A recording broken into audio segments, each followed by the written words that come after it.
Hello everyone, welcome to Sai education. तो आज इस पर्टिकुलर क्लास में हम बात करने वाले हैं एक्रेडिटेशन के बारे में। तो ये हमारी एक नई क्लास है और ये हमारा एक नया टॉपिक है। जब हम बात करते हैं एक्रेडिटेशन की तो ये टर्म जो है आपने कहीं ना कहीं सुना होगा। स्पेशली अगर हम बात करते हैं इन केस ऑफ, आपने इसके बारे में कहाँ पर सुना होगा जब हम बात करते हैं एक्रेडिटेशन की, जब किसी हम लैब की बात करते हैं। ठीक है, लैब की बात करते हैं, चाहे वहाँ पर बायोलॉजिकल टेस्टिंग होती हो चाहे केमिकल टेस्टिंग होती हो, आपको ये टर्म वहाँ पर देखने को मिलेगा। फॉर एग्जाम्पल अगर आपको समझना है तो आप जब भी कोई टेस्ट कराने जाते हो तो डॉक्टर्स भी आपको बोलते हैं, अगर कोई आपको बहुत मेजर बहुत इंपॉर्टेंट टेस्ट कराना है, किसी से भी आप बात करोगे तो आपको यही बोलेगा कि भाई आप NABL सर्टिफाइड लैब से क्या कराना, टेस्टिंग कराना, क्योंकि वो वहाँ पर जो उसकी ऑथेंटिसिटी होती है या फिर जो रिजल्ट्स होते हैं वो काफ़ी ज़्यादा एक्यूरेट होते हैं। तो अब ये NABL क्या है इससे रिलेटेड। इसके अलावा आप यहाँ पर एक और ऑर्गेनाइजेशन देख रहे हो जिसका नाम है QCI, उसके अलावा ILAC और APLAC है। तो ये जो डिफरेंट ऑर्गेनाइजेशन हैं, अब ये कैसे इस टर्म से रिलेट करते हैं जिसका नाम है एक्रीडिटेशन। तो एक्रीडिटेशन बेसिकली क्या है, सिंपल लैंग्वेज में अगर हम समझें तो आज की जो हमारी क्लास है इसमें तो हम एक्रीडिटेशन के बारे में ही समझेंगे और ये सारे ऑर्गेनाइजेशन से इसका क्या रिलेशन है ये हम डिस्कस करेंगे। बाकी अपकमिंग क्लासेस में फिर हम NABL, QCI और ILAC और APLAC के बारे में डिस्कस करेंगे। तो उसमें हम डिटेल में इन ऑर्गेनाइजेशन के बारे में बात करेंगे। ठीक है, आज की जो हमारी क्लास है वो हमें केवल एक्रेडिटेशन के बारे में समझना है। तो एक बेसिक सा प्रोसेस होता है, अगर बिल्कुल समझो क्या होता है कि यहाँ पर एक बेसिक प्रोसेस ये होता है कि कोई अथॉरिटेटिव बॉडी या फिर कोई थर्ड पार्टी किसी भी ऑर्गेनाइजेशन को लेकर के क्या करते हैं, उसको एक तरीके से ऑडिट करते हैं। वहाँ पर प्रॉपर तरीके से उनके स्टैंडर्ड्स को चेक किया जाता है। अगर वो प्रॉपर तरीके से इंटरनेशनल स्टैंडर्ड्स के क्राइटेरिया को मीट करते हैं तो उसके बाद में उसको क्या किया जाता है, पहले रिकॉग्नाइज करते हैं, फिर उसको सर्टिफाई करते हैं और फिर हम ये कह सकते हैं कि ये जो लैब जो है उसके बाद में हम उसको कह सकते हैं कि ये NABL एक्रेडिटेटेड लैब है। तो जब हम लैब की बात करते हैं ना, किसी भी लैब की बात करते हैं, तो वहां पर देखो उनके पास में कुछ ऐसा सर्टिफिकेट आपको देखने को मिलेगा। जब आप किसी लेबोरेटरी में एंटर करते हो, कोई भी केमिकल टेस्टिंग होती है, बायोलॉजिकल टेस्टिंग होती है, जब आप वहां पे जाओगे, जब आप उस लैब में जाओगे तो वहां पर बहुत जगह पे आप देखोगे उनके प्रेमाइसेस में ऐसी चीजें डिस्प्ले होती हैं, ऐसा लोगो वगैरह लगा होगा। तो वो बताते हैं कि भाई हम जो है वो NABL एक्रेडिटेटेड लैब हैं। तो इसका क्या मतलब है यहाँ पर, तो NABL एक्रेडिटेटेड लैब जब होती हैं तो हम ये कह सकते हैं कि यहाँ पर जो उनका टेस्ट होता है, उनकी जो रिपोर्ट्स वगैरह होती हैं वो काफ़ी ज़्यादा एक्यूरेट होती हैं। अब इतनी ज़्यादा क्यों एक्यूरेट होती हैं, क्योंकि जब बात आती है यहाँ पर स्टैंडर्ड्स की, किसकी बात आती है, स्टैंडर्ड्स की। और जब बात आती है स्टैंडर्ड्स की तो सबसे ज़्यादा बात होती है इंटरनेशनल स्टैंडर्ड्स की। तो अगर कोई भी लैब NABL एक्रीडिटेटेड है, यानी कि इसका मतलब वो इंटरनेशनल स्टैंडर्ड्स को फॉलो करके टेस्टिंग कर रहे हैं। अब अगर वो इंटरनेशनल स्टैंडर्ड्स को फॉलो करके टेस्टिंग करी जा रही है तो इसका मतलब यहाँ पर ये हुआ कि अगर हमारी रिपोर्ट जो है, अगर हम फॉरेन कंट्री में भी भेजते हैं तो वहाँ पर भी उसको वैलिड माना जाएगा। तो इन सारी चीज़ों को हम वन बाय वन यहाँ पर डिस्कस करेंगे। तो अभी आपने केवल बेसिक समझा कि यहाँ पर ये जो एक्रेडिटेशन की हम बात कर रहे हैं ये आखिर होता क्या है। ये यहाँ पर एक क्या होता है कि यहाँ पर थर्ड पार्टी या फिर कोई अथॉरिटेटिव बॉडी जिसके पास में हैविंग द अथॉरिटी, जिसके पास में ये अथॉरिटी है कि किसी भी चीज़ को एक्रेडिटेट करना, यानी कि उसके पास में ऐसी अथॉरिटी है कि किसी भी चीज़ को अप्रूव करना। एक आप देखते हो कि ना, यहाँ पर एक्रीडिटेशन का मतलब एक तरीके से हम ये कहते हैं ये प्रत्यापन होता है। ठीक है, हिंदी में बोले तो प्रत्यायन होता है। तो वहां पर प्रत्यायन में हम क्या करते हैं, एक तरीके से किसी भी चीज को अप्रूव करते हैं। ठीक है, हम बोलते हैं कि भाई ये पूरी तरीके से सर्टिफाइड है, अप्रूव्ड है। अब ये इस इंटरनेशनल स्टैंडर्ड्स के बिहाफ पे अगर ये टेस्टिंग कर रहे हैं, रिपोर्ट्स वगैरह जनरेट कर रहे हैं, तो इनकी रिपोर्ट्स अभी एक्यूरेट मानी जाएंगी। तो यहाँ पर इस चीज को हम बोलते हैं एक्रीडिटेशन। अभी इसको और डिटेल में हम थोड़ा सा आगे चल के डिस्कस करेंगे। इससे रिलेटेड जो ऑर्गेनाइजेशन है NABL। अब NABL क्या है, ये एक नेशनल एक्रीडिटेशन बोर्ड है। नेशनल एक्रीडिटेशन बोर्ड है for testing and calibration of laboratories. इसी के अलावा यहाँ पर QCI है, क्वालिटी काउंसिल ऑफ इंडिया। तो हमारे इंडिया में एक सबसे बड़ा एक ऐसा ऑर्गेनाइजेशन है सेंट्रल गवर्नमेंट के अंडर में, जिसका काम क्या है कि क्वालिटी को प्रमोट करना डिफरेंट डिफरेंट सेक्टर्स में। वो एजुकेशन का सेक्टर हो सकता है, वो हेल्थ का सेक्टर हो सकता है, वो यहाँ पर जो हम लेबोरेटरीज की बात कर रहे हैं वो सेक्टर हो सकता है। तो QCI का ही एक बोर्ड है NABL। तो QCI के बहुत सारे डिफरेंट बोर्ड्स हैं, उसने बनाए हुए हैं, कॉन्स्टिट्यूट किए हैं, उसी में एक बोर्ड है NABL। ऐसे ही यहाँ पर आता है ILAC, international laboratory accreditation corporation. ठीक है, तो इंटरनेशनल लेवल पे वैसे यहाँ पर एक ऑर्गेनाइजेशन है। जैसे हम फूड स्टैंडर्ड्स की बात करते हैं तो वहां पर कोडेक्स एलिमेंटेरियस कमीशन होता है, वैसे ही जब हम लेबोरेटरी के केस में बात करते हैं तो ILAC है, इंटरनेशनल लेबोरेटरी एक्रीडिटेशन कॉर्पोरेशन है। वैसे ही आपको पता है कि जो हमारा वर्ल्ड है, ठीक है, उसको डिफरेंट डिफरेंट कॉन्टिनेंट में डिवाइड किया गया है। डिफरेंट डिफरेंट कॉन्टिनेंट में डिवाइड कर दिया गया है, चाहे एशिया हो, अफ्रीका हो, नॉर्थ अमेरिका, साउथ अमेरिका, तो ऐसे करके क्या है, डिफरेंट कॉन्टिनेंट है। तो वैसे ही यहाँ पर एक एपी लैक है। ये किसके लिए है? ये है Asia Pacific laboratory accreditation corporation. तो हम चाइना की बात करें, हम इंडिया की बात करें, हम यहाँ पर भूटान की बात करें, हम बांग्लादेश की बात करें, ये सब क्या है? ये सब क्या है? ये सब एशिया में आते हैं। तो एपी लैक के ज्यादातर मेंबर्स आपको यहाँ पर देखने को मिलेंगे, जो भी एशियन कंट्री यहाँ पर हमें देखने को मिलती हैं, ठीक है। अब ये आपस में कैसे रिलेट करते हैं? सभी कहीं ना कहीं सब आपस में जुड़े हुए, चाहे वो एनएबीएल हो, चाहे क्यूसीआई हो, चाहे आई लैक हो, चाहे एपी लैक हो, इन्हीं को हमें यहाँ पर समझना है, ठीक है।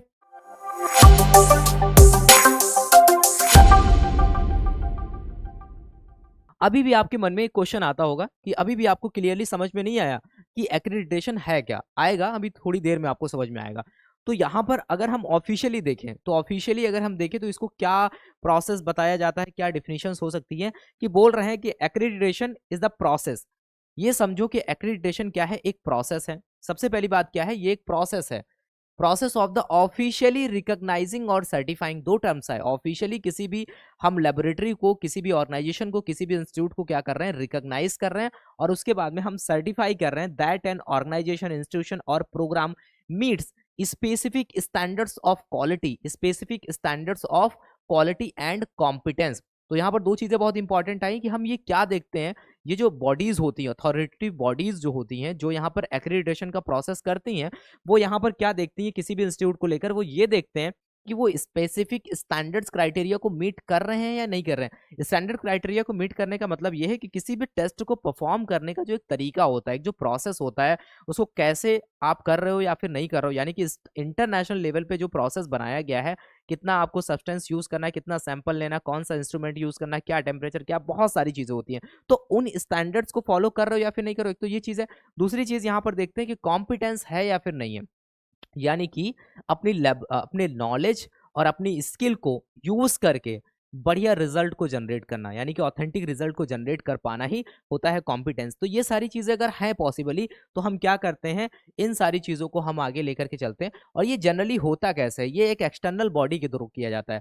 यानी कि कोई लैब है, तो लैब वो खुद से नहीं करती है, कोई एक्सटर्नल बॉडी आती है, चेक करती है सारी चीजों को, सारे कंप्लायंस वगैरह हो जाते हैं, तो उसके बाद में देखा जाता है और प्रॉपर तरीके से देखा जाता है कि स्टैंडर्ड अगर मीट कर रहे हैं, तो वहां पर हम उसको सर्टिफाई कर देते हैं। यही एक प्रोसेस होता है, ठीक है। इसी को हम क्या बोलते हैं, एक्रीडिटेशन बोलते हैं।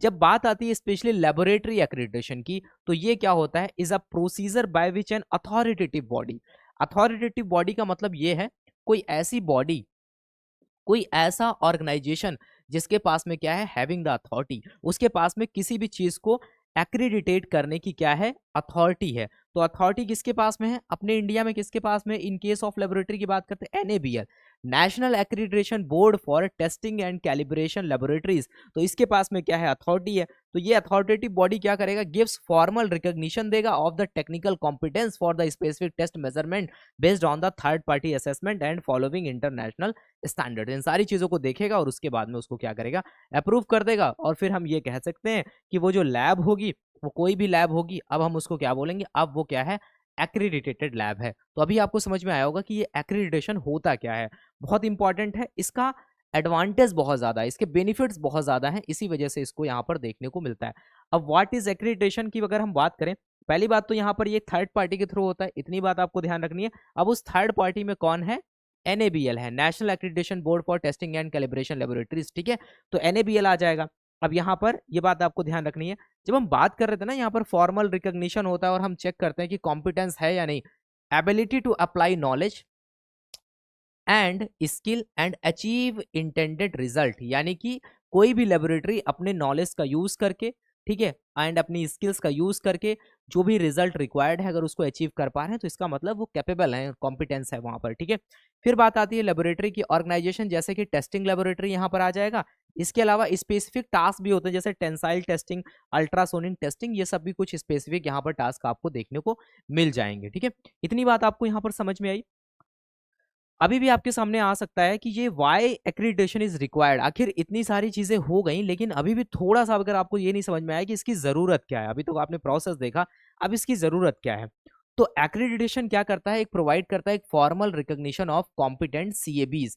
सीएबीज का मतलब यहां पर क्या है, कंफर्मिटी असेसमेंट बॉडी, यानी कि हम डायरेक्टली किसकी बात कर रहे हैं, हम उन लैब्स की बात कर रहे हैं जो यहाँ पर टेस्टिंग कर रहे हैं। थोड़ा टेक्निकल टर्म में हम इसको सीएबी बोलते हैं, बट हम कहीं ना कहीं इन लैब्स की बात कर रहे हैं जो यहाँ पर टेस्टिंग करते हैं। ठीक है, तो इतनी बात आपको समझ में आई। This providing a ready means for customer to find reliable testing, calibration, proficiency testing and reference material procedure service in the order to meet their demand। तो कहने का मतलब यहाँ पर ये है, सिंपल सी बात है कि अगर हम बात करते हैं एक्रेडिटेशन प्रोवाइड करता है एक इस तरीके का यहाँ पर रिकॉग्निशन होता है। फॉर एग्जांपल कोई कस्टमर आया, उसको टेस्टिंग करानी है, अगर एक NABL एक्रेडिटेटेड लैब की रिपोर्ट है तो उस पर बहुत ज़्यादा रिलाई किया जाएगा, उस पर भरोसा बहुत ज़्यादा होगा और वो उस रिपोर्ट को कहीं पर भी ऑफिशियली यूज़ कर सकता है। तो ये सारी चीज़ें होती हैं, इसी वजह से क्या होता है, एक्रेडिटेशन रिक्वायर्ड होता है। अब क्योंकि इंपॉर्टेंट क्यों है, क्योंकि यहाँ पर वो इंटरनेशनल स्टैंडर्ड्स को मीट कर रहे हैं, बहुत सारे प्रोसेसेस होते हैं। अगर कोई यहाँ पर NABL की लैब है, इसका मतलब वो NABL के द्वारा जो भी स्टैंडर्ड्स बनाए गए हैं, इंटरनेशनल लेवल पे जो स्टैंडर्ड्स बनाए गए हैं, उन सभी को वो लैब फॉलो करती है, इसी वजह से उसको यहाँ पर सर्टिफाई किया गया है। तो एक्रेडिटेशन क्या करता है, इनहैंस करता है customer confidence in accepting testing calibration report used by issued by accredited laboratories. तो कहने का मतलब यह है कि कस्टमर के अंदर एक कॉन्फिडेंस आएगा, हमारे अंदर तभी एक कॉन्फिडेंस आएगा जहां से हमें रिजल्ट अच्छा मिलेगा। तो यहाँ पर भी कस्टमर सेटिस्फेक्शन एंड कस्टमर का जो कॉन्फिडेंस है वो यहाँ पर देखने को मिलता है। Society also need to know the technically competent laboratories in field such as medical, forensic and food testing. यानी कि यहाँ पर क्या है, सोसाइटी की अगर बात करेंगे तो वहां पर भी सोसाइटी में भी आपको ये चीजें देखने को मिलेगी कि वो भी लोग चाहते हैं, क्या कोई भी है सोसाइटी में वो यही चाहता है कि जो टेक्निकली कॉम्पिटेंट लेबोरेटरीज हैं उनके द्वारा हम यहाँ पर टेस्ट कराएं, ऐसी लैब्स के द्वारा, चाहे चाहे मेडिकल में फील्ड में हो, चाहे फॉरेंसिक की फील्ड में हो, चाहे वो फूड की टेस्टिंग में हो। ठीक है, तो इस वजह से यहाँ पर बहुत ज्यादा इंपॉर्टेंट हो जाता है क्या, एक्रीडिटेशन, क्योंकि उसके बहुत ज्यादा एडवांटेज हमें देखने को मिलते हैं। ठीक है, अब अगर आप डायरेक्टली सोचो कि इसके बेनिफिट क्या हो सकते हैं, आखिर हम इतनी सारी बात कर रहे हैं, इसके बेनिफिट क्या हो सकते हैं, तो इसको समझना, हम थोड़ा सा इसको समझेंगे। जैसे कि यहां पर सबसे पहला पॉइंट है इंटरनेशनल रिकॉग्निशन। ठीक है, तो इसके लिए एक बहुत अच्छा सा एग्जांपल लेते हैं। बहुत अच्छा सा एग्जांपल कैसे लेते हैं, हमारे यहाँ पर कोविड के बहुत ज़्यादा केसेस आए, 2020 की बात है, कोविड के बहुत ज़्यादा केसेस आए। तो कोविड के टाइम पे क्या था कि जैसे कुछ टाइम के लिए तो सारी चीज़ें बिल्कुल स्टॉप कर दी गई थी, कोई भी मूवमेंट नहीं होता था। लेकिन कुछ क्या हुआ कि कुछ मूवमेंट स्टार्ट हुए, कुछ नेशनल लेवल पर भी स्टार्ट हुए धीरे धीरे करके, और कुछ इंटरनेशनल लेवल पे भी स्टार्ट हुए, यानी कि हम इंडिया से अमेरिका जा रहे हैं, हम इंडिया से चाइना जा रहे हैं, हम कहीं भी जा रहे हैं। ठीक है, तो क्या होता था वहां पर हमसे बोला जाता था कि आप कोविड का टेस्ट कराओ, कोविड का टेस्ट कराने के बाद में जो रिपोर्ट होगी वो साथ में कैरी करना जरूरी है जैसे ही आप एयरपोर्ट वगैरह पे जाओगे। अब जब हम बात करते हैं रिपोर्ट की, अब जब रिपोर्ट की बात हो रही है तो वहां पर ये भी था कि ये जो रिपोर्ट है ये आप जिस भी लैब से ले रहे हो ये NABL एक्रेडिटेटेड लैब की होनी चाहिए, क्योंकि अगर आप लोकल किसी भी लैब से टेस्टिंग करा लोगे अपने आसपास के रीजन में तो वो वैलिड है, जब बात आएगी इंटरनेशनल लेवल पे तो आपको यहाँ पर NABL लैब को ही लेना पड़ेगा। जो भी NABL सर्टिफाइड लैब है उनसे जब आप टेस्टिंग कराओगे तभी उस रिपोर्ट को वैलिड माना जाएगा। तो उस समय आप देखोगे कि RT-PCR बहुत ज़्यादा होता था, कुछ यहाँ पर एलाइजा टेस्ट भी होते थे। मोस्टली यहाँ पर जो भी RT-PCR टेस्ट की जो रिपोर्ट होती थी उसको लेकर के जाना बहुत ज़रूरी होता था। ठीक है, तो ये बहुत इंपॉर्टेंट हुआ। फिर access to global market, for example हम कोई प्रोडक्ट बना रहे हैं या फिर कोई भी सर्विसेज दे रहे हैं, अगर उसको ग्लोबल मार्केट में एक्सेस करना है तो भी आपके पास में ये एक्रेडिटेशन का यहाँ पर प्रोसेस होना चाहिए, यानी कि आपकी जो भी रिपोर्ट्स हैं या फिर जो भी चीज़ें आप यूज़ कर रहे हो वो प्रॉपर तरीके से सर्टिफाई होनी चाहिए। ठीक है, फिर बात आती है टाइम एंड मनी इफिशिएंट। जब ये बात होती है ना कि जब हम प्रॉपर स्टैंडर्ड्स के साथ में काम कर रहे हैं, हमारे सारे स्टैंडर्ड डिसाइडेड हैं, तो हम एक तो टाइम बचा पाते हैं, क्योंकि कहीं ना कहीं बहुत ज़्यादा जो हमारा टाइम वेस्ट होता है चीज़ों को लेकर के उसमें वेस्ट नहीं होगा, और जो हमारा मनी है, पैसा जो बर्बाद हो जाता है चीज़ों को लेकर के वो भी बर्बाद नहीं होगा।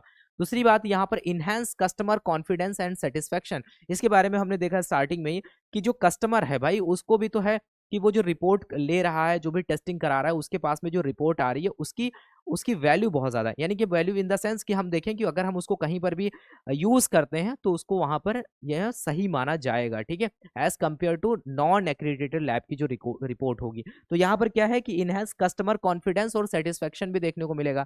अब क्या होगा कि कस्टमर का कॉन्फिडेंस बढ़ेगा, दूसरी बात अगर वो सेटिस्फेक्शन उसका होगा अच्छा, तो यहाँ पर लेबोरेटरी को भी बहुत ज़्यादा बेनिफिट होंगे, तो उनको उनको दोबारा से नंबर ऑफ टेस्ट आगे करने में दिक्कत नहीं होगी और उनका यहाँ पर टाइम और मनी भी सेव होगा। फॉर एग्जाम्पल किसी ने गलत टेस्ट कर दिया, दोबारा से आपको टेस्ट करना पड़ा तो भी दिक्कत होगी। तो ये सारी चीज़ें बहुत ध्यान रखी जाती हैं, ठीक है। रोबस्ट क्वालिटी मैनेजमेंट सिस्टम, तो क्वालिटी मैनेजमेंट सिस्टम भी यहाँ पर बहुत मजबूत होता है जब हम बात करते हैं यहाँ पर इंटरनेशनल स्टैंडर्ड्स को यूज करके काम किया जाता है, ठीक है। कॉन्टिन्यूअल इंप्रूवमेंट, हम यहाँ पर लगातार इंप्रूवमेंट करते रहते हैं, कुछ भी हमें छोटे मोटे ग्लिच दिखाई देते हैं तो उसमें इंप्रूवमेंट चलता रहता है, ठीक है। फिर यहाँ पर कॉस्ट रिडक्शन तो हो ही रहा है, क्योंकि हम कम से कम गलतियां करेंगे, रिजल्ट अच्छे एक्यूरेट रिजल्ट देंगे, तो यहाँ पर हम कॉस्ट यहाँ पर रिडक्शन कर पाएंगे। बेटर ऑपरेशनल कंट्रोल यहाँ पर देखने को मिलेगा। बहुत ज़्यादा चीज़ें आज देखोगे आप, पूरा का पूरा सॉफ्टवेयर के थ्रू सारी चीज़ों को कंट्रोल किया जा रहा है, तो कहीं ना कहीं यहाँ पर भी क्या हो रहा है कि हम बहुत अच्छे से चीज़ों ऑपरेशंस जो है भी हो रहे हैं उनको हम कंट्रोल कर पा रहे हैं। तो ये सारे बेनिफिट्स होते हैं। तो आप कहने को तो एक सर्टिफिकेट ले रहे हो एक्रेडिटेशन का, लेकिन क्या होता है कि उसको जब आप अडॉप्ट करते हो, उस सर्टिफिकेट को लेते हो, तो यानी कि आप मल्टीपल चीज़ों को आप अपनी इंडस्ट्री या फिर अपनी लैब में लेकर के आ रहे हो, जिसकी वजह से कहीं ना कहीं ये सारे बेनिफिट्स उसको लेकर के देखने को मिलते हैं। तो इस वजह से ये सारे इसके बेनिफिट्स होते हैं एक्रेडिटेशन के। आई होप इतनी बात आपको यहाँ पर समझ में आई होगी। अब देखो बात ये आती है कि फॉर एग्जाम्पल कोई NABL की लैब है, ठीक है। NABL की अगर लैब है, हम NABL की का ही क्यों नाम बार बार ले रहे हैं, हम QCI का नहीं ले रहे, हम ILAC का नहीं ले रहे, हम APLAC का नहीं ले रहे, क्योंकि NABL ही इंडिया में एक्रेडिटेट करता है। इसके बारे में भी आगे हम देखेंगे। तो जैसे क्या है कि acceptance by the government and regulators, क्या होता है कि फॉर एग्जाम्पल की कोई लैब है, कोई लैब है, ठीक है। अब उसको क्या करना है कि कुछ टेंडर्स के लिए अप्लाई करना है, कहीं पर भी अप्लाई करना है, कुछ भी टेंडर्स वगैरह कुछ भी हो सकते हैं अगर अप्लाई करने हैं, तो अगर वहां पर उनको बिडिंग के टाइम पे क्या करना है, अगर चीजें करनी है, डॉक्यूमेंट्स वगैरह भेजने होते हैं, तो गवर्नमेंट्स या फिर जो रेगुलेटर्स हैं वो कहीं ना कहीं यहाँ पर जो एक्रेडिटेड लैब्स होती हैं उन्हीं को यहाँ पर कंसिडर किया जाता है। अगर मिनिस्ट्री ऑफ जल शक्ति है, इसके द्वारा भी अगर यहाँ पर भी कुछ है तो ये भी यहाँ पर NABL एक्रेडिटेड लैब की रिपोर्ट्स को ही, यानी कि उसी लैब को यहाँ पर कंसिडर करेंगे। Food safety standard authority of India यानी कि FSSAI भी इसी रिपोर्ट को यहाँ पर कंसिडर करेगा। Agricultural and processed food product export development authority यानी कि एपेडा भी यहाँ पर इसी को करेगा। एक्सपोर्ट इंस्पेक्शन काउंसिल EIC भी यहाँ पर इसी को कंसिडर करेगा। Ministry of health and family welfare भी इसी को करेगा। एटॉमिक एनर्जी रेगुलेटरी बोर्ड भी यहाँ पर इसी को करेगा। यानी कि जो भी रिपोर्ट्स वगैरह आ रही हैं वो NABL एक्रेडिटेड लैब की अगर है तो उसको यहाँ पर कंसिडर किया जाएगा। तो मिनिस्ट्री ऑफ जल शक्ति, food safety standard authority of India, APEDA हो गया, EIC हो गया, ministry of health and family welfare हो गया, एटॉमिक एनर्जी रेगुलेटरी बोर्ड जो हो गया वो भी यहाँ पर इसी को करेगा, ठीक है। इसके अलावा कुछ और भी हैं, जैसे ministry of environment forest and climate change है, ब्यूरो ऑफ इंडियन स्टैंडर्ड यानी कि BIS, bureau of energy efficiency, telecommunication engineering centre हो गया, मिनिस्ट्री ऑफ डिफेंस हो गया, मिनिस्ट्री ऑफ रेलवे हो गया, गवर्नमेंट मार्केट प्लेस, ठीक है, जिसको हम जेम बोलते हैं। तो यहाँ पर ये सारे जो गवर्नमेंट या फिर रेगुलेटरी बॉडीज है ना, ये सब कहीं ना कहीं NABL रिपोर्ट को ही एक्सेप्ट करते हैं। तो इसकी वजह से क्या है, इन फ्यूचर आपको अगर कहीं टेंडर के लिए अप्लाई करना है, कुछ भी करना है, तो आपके पास में अगर NABL से एक्रेडिटेड लैब है, ठीक है, उसके बाद में ही आपको यहाँ पर कंसिडर किया जाएगा। इस बात को आपको ध्यान रखना है, ठीक है। फिर बात आती है, ये सारी चीजें हम पढ़ते चले आए, अभी तक देखते चले आए। अब ये जो NABL की हम बात कर रहे हैं और उसमें वो नेशनल लेवल पे है, इसके अलावा कुछ इंटरनेशनल लेवल पर भी बॉडीज हैं, जैसे कि national and international accreditation bodies. वो कौन कौन सी हैं? नेशनल लेवल पे जब हम बात करते हैं तो हमारे यहाँ पर कौन आता है? Quality council of India. यहाँ पर सबसे पहले क्या है? नेशनल एक्रीडिटेशन बोर्ड है, और यहाँ पर इंटरनेशनल एक्रीडिटेशन बॉडीज हैं, ठीक है। अब यहाँ पर अगर हम बात करते हैं, सबसे पहले QCI आता है। QCI ही मेन है, ठीक है, मेन QCI है ऑल ओवर इंडिया में। इसका काम क्या है? इसका काम ये है कि नेशनल लेवल पे क्वालिटी को प्रमोट करना डिफरेंट डिफरेंट सेक्टर्स में। अब QCI ने क्या किया? QCI को मेन काम दिया गया इंडिया में। अब QCI ने क्या किया कि अकेले तो पॉसिबल नहीं है, तो उसने क्या किया, अपने नीचे कई सारे बोर्ड्स बनाए, डिविजन्स बनाए। वो कौन कौन से हैं? जैसे कि QCI के बोर्ड की बात करें, पहला NABL है, जिसकी हम बात कर रहे हैं, national accreditation board for testing and calibration laboratories. इसके अलावा आता है NABH, national accreditation board for hospitals and health care providers के लिए है, ठीक है। उसके बाद में आता है NABCB, यानी कि बोर्ड फॉर सर्टिफिकेशन बॉडीज है, ठीक है। इसके बाद में आता है NABT, national board for education and training है। फिर आता है NBQP, यानी कि बोर्ड फॉर क्वालिटी प्रमोशन। तो ये डिफरेंट डिफरेंट बोर्ड्स हमें देखने को मिलते हैं जो QCI ने अपने अंडर में सेटअप किए हैं या फिर बनाए हैं। अब इसमें भी सबसे ज्यादा इंपॉर्टेंट क्या है? हमें NABL के बारे में देखना होगा, तो वो अपकमिंग क्लासेस में हम NABL के बारे में और डिटेल में हम समझेंगे। फिर जब हम बात करते हैं इंटरनेशनल एक्रेडिटेशन बॉडीज की, तो उस केस में क्या आता है? ILAC आता है यानी कि इंटरनेशनल लेबोरेटरी एक्रेडिटेशन, फिर आता है APLAC यानी कि Asia Pacific laboratory accreditation corporation. तो ये हमारा इंटरनेशनल लेवल पे है, दूसरा हमारा एशिया को लेकर के है यानी कि एशिया पैसिफिक रीजन पे हमें देखने को मिलेगा APLAC। तो ये सब आपके सिलेबस में कहीं ना कहीं टर्म्स मेंशन होते हैं जब आप फूड से रिलेटेड जो भी एग्जाम दे रहे हो, फूड एनालिस्ट हो, जूनियर एनालिस्ट हो, ठीक है। इसके अलावा FSSAI के भी जब आप एग्जाम देते हो, सेंट्रल फूड सेफ्टी ऑफिसर या फूड से रिलेटेड, तो वहां पर आपको ये चीज देखने को मिलेगी, या फिर इसके अलावा कोई भी लेबोरेटरी से रिलेटेड अगर एग्जाम है तो, ठीक है।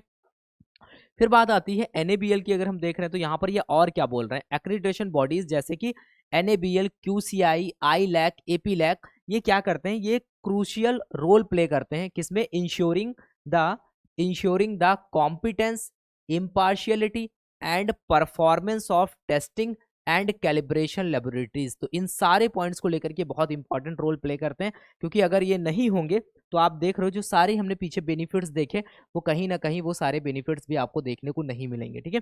तो बहुत ज्यादा इंपॉर्टेंट पॉइंट है। NABL को थोड़ा सा अगर हम यहाँ पर शॉर्ट में देखें, हम यहाँ पर अभी डिटेल में बात नहीं कर रहे हैं, डिटेल में हम नेक्स्ट क्लास में बात करेंगे। अगर हम NABL को शॉर्ट में देखें तो यहाँ पर बोल रहे हैं कि NABL एक तरीके से ऑटोनॉमस बॉडी है, ठीक है, एक ऑटोनॉमस बॉडी है under the quality council of India. अभी हम स्टार्टिंग में बात करें कि QCI एक क्या है, QCI नेशनल लेवल पे एक ऐसी बॉडी है जिसका काम है कि इंडिया में क्या करना, कोई क्वालिटी को प्रमोट करना डिफरेंट डिफरेंट सेक्टर्स में। अब इसने क्या किया है कि अपने नीचे भी कई सारे बोर्ड्स बनाए, तो उस बोर्ड में क्या है, एक NABL भी है। NABL का काम बेसिकली क्या है, टेस्टिंग एंड कैलिब्रेशन को लेकर के। तो कैलिब्रेशन के बारे में देखो आपने पढ़ा होगा, जब हमने प्लानिंग ऑर्गेनाइजेशन वाली क्लासेस पढ़ी थी, तो कैलिब्रेशन का मतलब यही होता है कि कोई भी लेबोरेटरी में अगर आप कोई भी इंस्ट्रूमेंट यूज कर रहे हो तो उसका कैलिब्रेशन बहुत जरूरी होता है। कुछ टाइम के बाद में, फॉर एग्जांपल वेइंग मशीन है, कुछ टाइम के बाद में उसमें थोड़े बहुत यूज करने के बाद में कुछ वियर एंड टियर देखने को मिलते हैं। अब क्या होगा कि वो रिजल्ट उतने एक्यूरेट नहीं देगा कुछ टाइम के बाद में। अब ये हमें पता कैसे चलेगा, ये हमें पता चलेगा कि किसी भी इंस्ट्रूमेंट की इफिशियंसी को हम किसी स्टैंडर्ड इंस्ट्रूमेंट के साथ में जब हम कंपेयर कराते हैं तो हमें पता चलता है कि हाँ भाई ये रिजल्ट में कुछ एरर दे रहा है, तो इसका मतलब कैलिब्रेशन बहुत जरूरी है। तो इस वजह से यहाँ पर ये कैलिब्रेशन बहुत ज्यादा इंपॉर्टेंट होता है, स्पेशली लेबोरेटरीज में जहाँ पे बहुत माइनर काम होता है, ठीक है। लैब मीट इंटरनेशनल स्टैंडर्ड्स को यहाँ पर मीट करेगा, लाइक ISO 17025।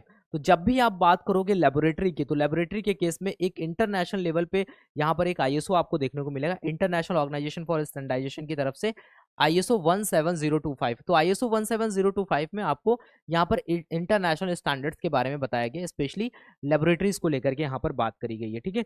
तो NABL को लेकर के यहाँ पर आपने ये समझा कि इंडिया में NABL क्या करता है, एक तरीके से एक्रेडिटेशन प्रोवाइड करता है जो भी लेबोरेटरीज वगैरह है उनको, और वो सारी चीजों को देखते हैं कि क्या वो लैब ISO 17025 को प्रॉपर तरीके से फॉलो कर रही है या फिर नहीं कर रही है। जितनी भी अच्छी लैब्स ले लो, आप फूड की लैब्स ले लो, स्पेशली अगर आप देखोगे कि इंडिया में जितनी भी अच्छी लैब्स हैं उन सभी के पास में ISO 17025 होगा। इसका मतलब वो इंटरनेशनल स्टैंडर्ड्स को फॉलो करके काम कर रहे हैं, ठीक है। वैसे QCI के बारे में दिया गया है कि QCI एक बॉडी है, स्टैब्लिश किया गया है इसको किसके द्वारा, Indian government specially central government के द्वारा, टू प्रमोट क्वालिटी। देखो बहुत इंपॉर्टेंट बात लिखी, to promote quality across the all the sector, across all the sectors की बात हो रही है।